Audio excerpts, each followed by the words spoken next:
Today, we're going to take an in-depth look at this super rad electric car, the Kia EV6. Is it any good? Should you buy one? Is it cool? Is it weird? Today, let's talk about it.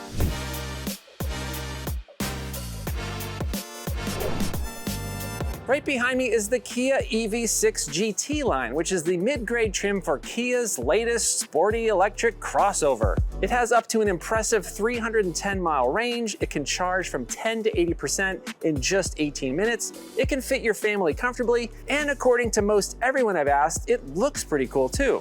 There's numerous advantages to an electric car, but of course there are also quite a few negatives, which we'll get to later in this video. But for now, let's look at the EV6, learn about what's good and what's not that good, and find out if it's a decent choice for someone that's looking to eliminate gasoline from their life.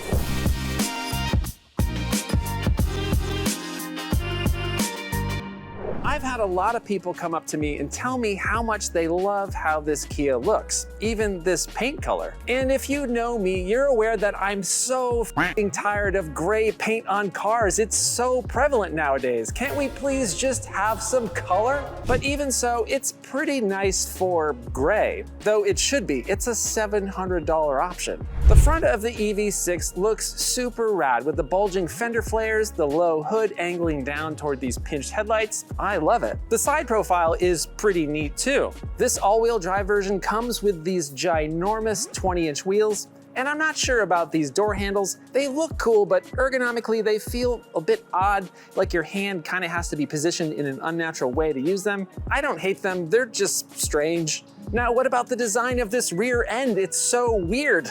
I don't hate it, but it kind of reminds me of like a frog or a snail or an alien or something. I do really appreciate that they went off the rails here. It's certainly unlike anything I've seen on a car. But here's the thing I don't think a lot of people realize. The EV6 is a very large car. Much like its Hyundai Ioniq 5 sibling, it photographs like a small car, but in person, it's pretty giant. It has the same wheelbase as a Kia Telluride. So if you're looking for a smaller car, the EV6 isn't it. You might be better off with a smaller Niro EV.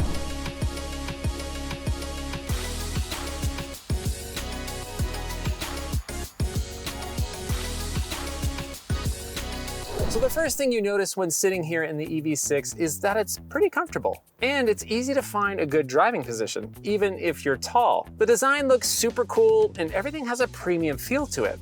The whole space is a bit dark with lots of black everywhere. But look, racing stripes. The seats have rather odd-looking headrests that stick out pretty far, but overall, the seats are pretty nice. 8-way power adjustable, and they're made from recycled materials. 2-spoke steering wheels are pretty uncommon today. Kind of reminds me of a Malaise-era American car from the 70s, but it has a nice feel with intuitive buttons. And it's hard not to notice the expansive screens right up front, one in the front of the driver and one in the center of the vehicle. Kia has done a pretty good job of making the screen in front of the driver relatively distraction-free. Simple, straightforward graphics, and limited menu options. Okay, down here is where it gets a little bit funky. We've got another touchscreen with contextual dual-purpose controls. By default, it's set up to control the climate system. You've got actual knobs for the dual-zone temperature selection, which is great. And you interact with this touchscreen for all of the other climate functions. Then, if you want to access the infotainment controls, you press this toggle right here. Now, most of the climate controls are gone, replaced with a new set of controls for audio, radio, navigation. The left knob is now volume, the right is tune, and if you press this toggle again, you go back to climate control. I tend to prefer simple controls that can be operated without taking your eyes off the road, so I was pretty sure I was going to hate this system. But it works reasonably well, and part of this is due to the fact that it has physical knobs you can turn.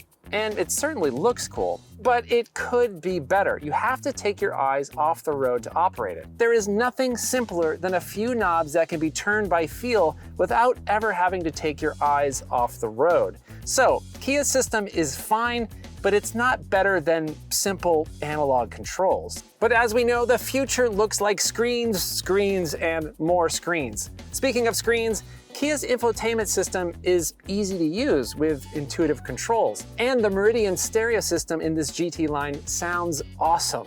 Apple CarPlay and Android Auto are standard, and it looks great on this wide display. It's easy to see everything, it's positioned high on the dash, so you don't have to look too far down to operate it. Right here on this center console, you've got the rotary gear selector, which is straightforward. Lots of gloss black, which gets icky pretty quickly. Up here, you've got the controls for the ventilated seats, heated seats, and heated steering wheel, and a wireless charger for your phone, one USB port for infotainment, 2 for charging, and 2 in the rear. Average size sunroof above your head. Speaking of head, when I try to move the sun visor from the front position to the side position, it kind of hits me in the face. I'm pretty tall, but my seat is almost all the way back and can't really find a way around that. In general, the EV6 is pretty roomy. Lots of legroom, big storage pocket down below, decent size center console, kind of tiny pockets in the doors. Back seat has lots of legroom and a fair amount of headroom and hip room. A child seat fits well, but it makes seating 2 other adults a bit tight. Oh, you also get vents and 2 heated seats back here. Fancy. Cargo space is decent at 24.4 cubic feet. Pull these levers here to fold the seats down, and you can fit 50.2 cubic feet of your junk. And up front, almost useless frunk storage. It's tiny. With a car this large, you'd think there would be a touch more interior space and cargo space. It's still very roomy, but the exterior dimensions don't quite line up with the expectations of interior space. But in general, even though I have a few nitpicks, Kia did a nice job crafting a comfortable, unique interior. Let's take a look at the safety and convenience features for the occupants of the EV6. Of course, it has a ton of airbags, but there are a whole suite of useful features that help you avoid crashes. You also get Kia's lane keep and lane follow assist technology, and it works really well. The navigation-based smart cruise control also helps minimize some stress on the highway. When talking about vehicle safety, most people think of their own safety behind the wheel. But with 7,000 pedestrians and cyclists killed on US streets every year, car reviewers need to start talking about the safety of those outside of the car. The collision avoidance systems in this Kia are designed to detect pedestrians and cyclists as well as other cars. It offers a warning system and will apply the brakes in an emergency situation. But you shouldn't let systems like this placate you into thinking the car will avoid all collisions. The best way to not hit another car or pedestrian is to slow down, to pay more attention, and to be very aware of your surroundings, especially at intersections. The 2 most useful safety features here are the surround view monitor and the blind spot monitor. When you use the turn signals, you can see a camera view of the side of the car. If you get too close to an object, car, or person, the surround view will immediately turn on along with an audible warning chime. This is a fantastic feature. And if you want to know why it's so fantastic, it's because it's pretty hard to see out of the back of the EV6. Visibility out the front is decent because of the low hood. View out the sides is okay, but the view out the back is just not good. The windows back there are tiny. So you pretty much need these cameras, especially when parking and when navigating around pedestrians. The EV6 is not nearly as large and unwieldy as something like the new Cadillac Escalade, but it's still a bit hard to see out of. So these systems that Kia has included are an extremely useful workaround for the poor visibility out the rear.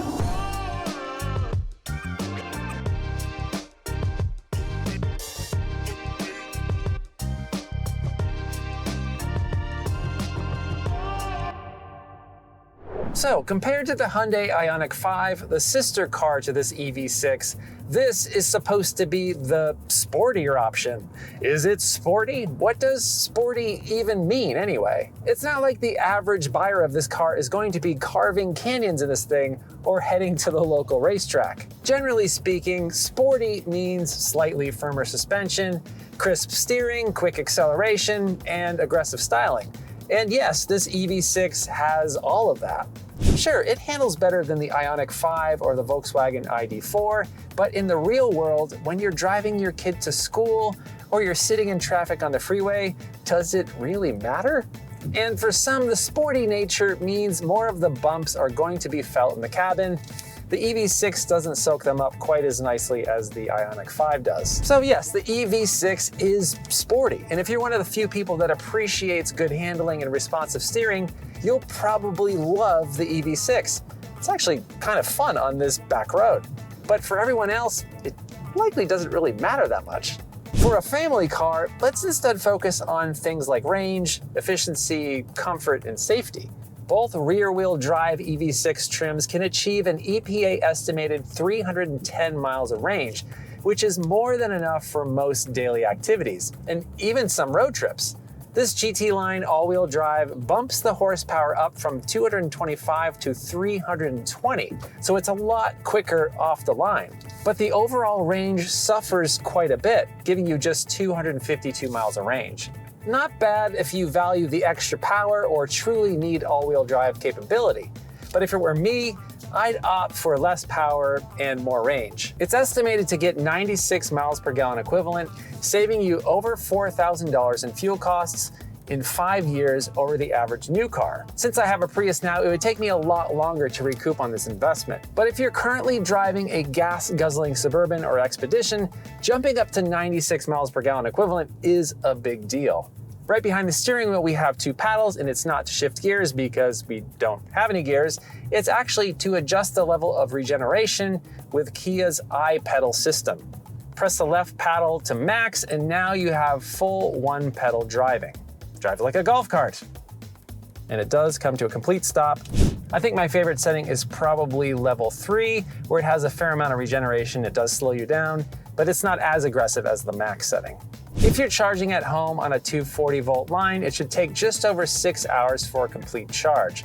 At a DC ultra-fast charging station under ideal conditions, you can get from 10 to 80% charge in about 18 minutes. That's pretty quick. With a charging port in the rear, you will have to back into some parking spots for the charging cord to reach. The EV6 battery can also be used as an onboard power generator, so you can annoy people in parking lots with your terrible guitar playing. One thing we should talk about is just how damn quick off the line this vehicle is. Stomp on it and you'll get pushed way back into your seat. 0 to 60 occurs in just about 4.5 seconds. Sport mode. I'm on an uphill. Yeah, that's just stupid. That's just ridiculous. Just a decade ago, that would have been supercar territory. Now we're expecting soccer dads to responsibly wield all of this power under their right foot. But honestly, it's unnecessarily quick. And this isn't even the fast EV6. The GT is even quicker. And this is coming from a car enthusiast, someone that likes fast cars. With sports cars, you expect the vehicle to offer overwhelmingly quick acceleration, but family cars that are this quick are probably going to get a lot of people into trouble. But to be fair to the EV6, many of my nitpicks are about all new cars in general. Lots of new vehicles have bad blind spots and distracting tech, and probably have a little bit too much power.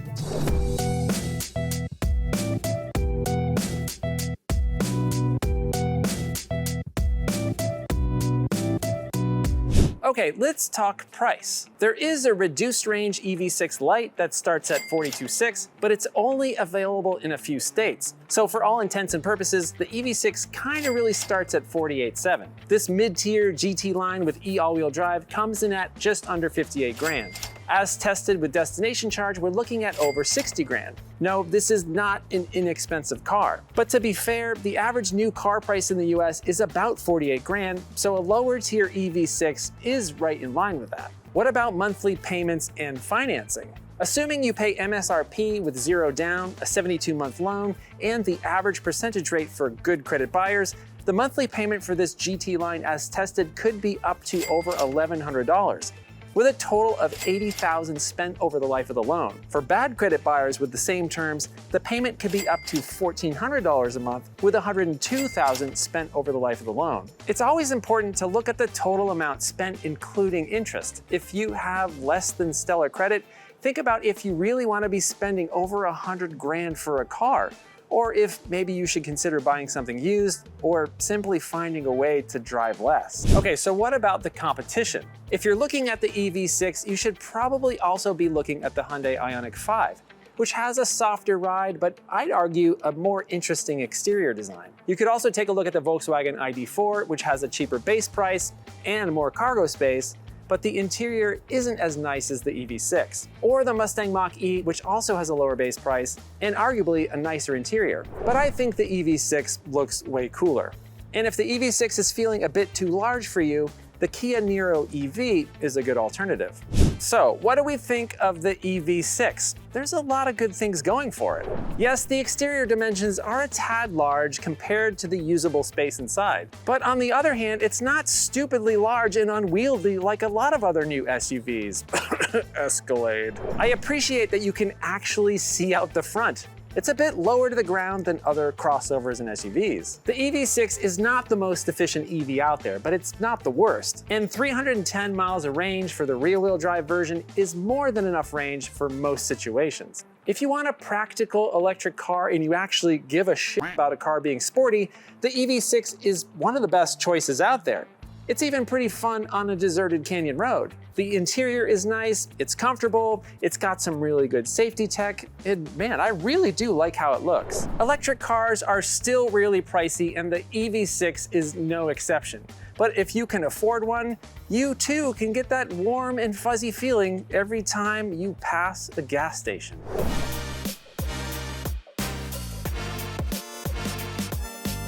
Electric cars offer a range of benefits beyond simply avoiding gas stations. Notably, a positive environmental impact through zero tailpipe emissions, reducing air pollution and greenhouse gases.